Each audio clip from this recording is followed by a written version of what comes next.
A civil authority has issued a law enforcement warning for the following counties or areas: all of Oregon, effective as of 10:15 a.m. Pacific Daylight Time, Tuesday, April 1st, 2025. The Oregon State Police, at the request of the Josephine County Sheriff's Office, has issued a statewide silver alert for a missing and endangered person.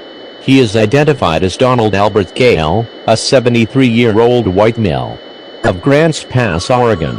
He has gray hair, blue eye color, 5 feet, 11 inches tall, and weighing 160 pounds.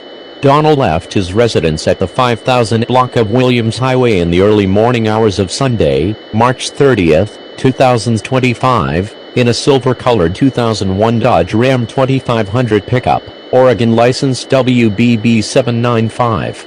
If you have any information regarding the whereabouts of Donald Albert Gale, please contact the Josephine County Sheriff's Office at 541-474-5123 and refer to case number 25-7375.